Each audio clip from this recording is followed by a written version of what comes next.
This video is to all the single Christians, which I am also a single Christian. As you go on YouTube, I'm sure you see all kinds of different videos about being single as a Christian and the season of waiting, and all of them are dating someone. So it's like, okay, well, you're kind of out of that. So how about someone that's actually in the same boat? So I'm there with you. I feel the pain, okay? We have a desire. We have the natural God-given sexual desires He gave us, and we have essentially no outlet, no sexual outlet that is, as a Christian. Not until we get married. So, how in the world are you supposed to be dealing with this season and having the feelings you have and just being frustrated, like, God, are you even hearing me right now? Like, I've been praying and fasting and whatever you've been doing to prepare yourself for marriage. And I've been to churches all over the country with the job I have as a truck driver, and I've told them on several occasions, and they asked me for what to pray for, and oftentimes it's been a wife. I'd like to get married. So I mean, I've had probably a dozen churches, groups pray for my future wife, whoever she is. So if you're out there, hey, I've been praying for you. While you're waiting, right now is the time God is using to craft you, and that you should be helping God to facilitate that. Instead of complaining, which is something God doesn't want us to do, we can look back at when the Israelites were traveling to the desert on the way to the promised land, and there was a lot of complaining that was going on, and God did not like that. He wants us to be grateful for what we have, show gratitude. So be grateful for this season of singleness. This is the perfect time to build yourself into that husband or wife that your future husband or wife deserves. And not only that, but I've heard from preachers that there are plenty of married people that are like, man, I wish I was single again. And once you do that, if you're going to be true to your word, you're there, you're stuck. So you're single, there's an end to that. Either marriage or, well, hopefully it doesn't come to that. But if you are given the gift of singleness, which it doesn't feel like a gift oftentimes, embrace it. Because when we're in heaven, this place is going to be forgotten, and your desire for a wife will be completely replaced, and all your desires will be perfectly fulfilled. Because right now, we're in a place that's fallen. Things are not the way they should have been. You have desires that will not be fulfilled. You're going to have a lot of pain and suffering in this life. Evil will be done to you. Bad things will happen. And you're going to die at some point, unless you're in the rapture. So I think we're pretty close to that, but that's a different video. While you're waiting, focus on gratitude, and also let go of having to have it. You don't need it, you want it. And it's good to ask, seek, and to knock, because God says you will receive if it is in alignment with His will. So we need to trust that it is in alignment with His will, and that eternity is a lot longer than right now. Right now is an iota on the timeline of infinity. It is smaller than infinitesimal. You cannot even measure or comprehend how insignificant this finite life is in the continuum.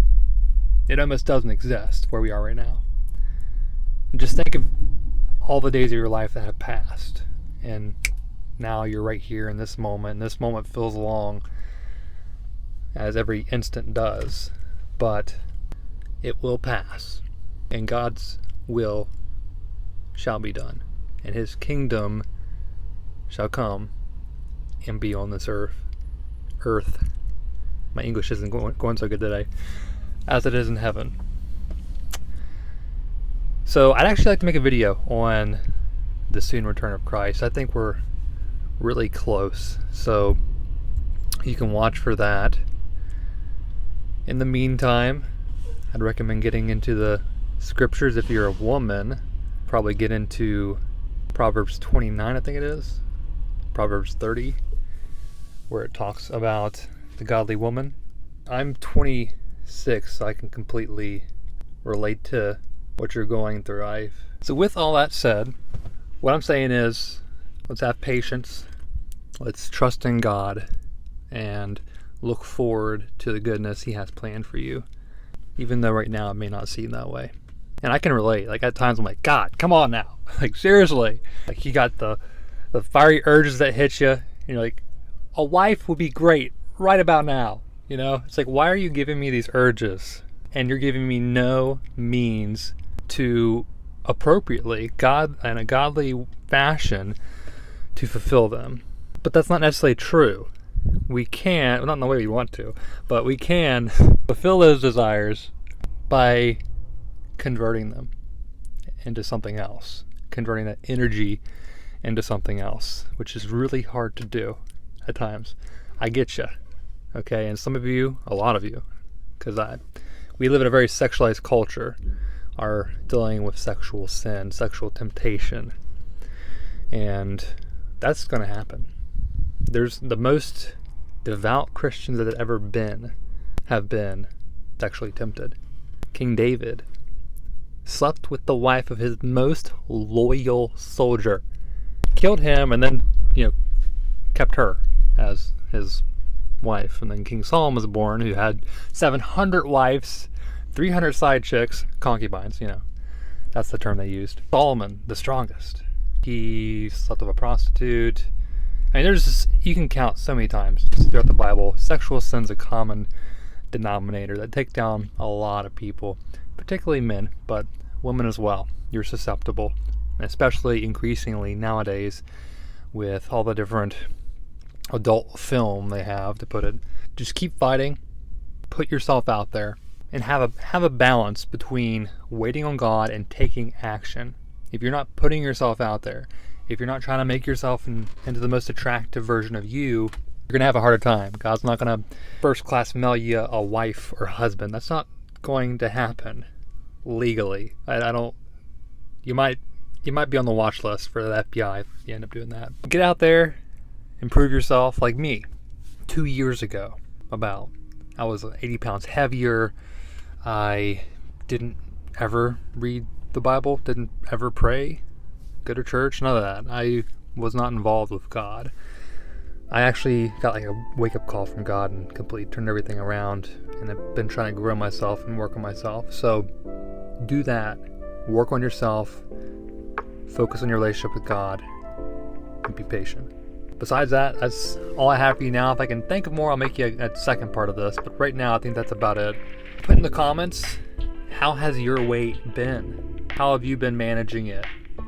Did any of these things I tell you help you at all? Or is there any other videos you'd like me to make and talk about? So, other than that, stay blessed. Catch you later.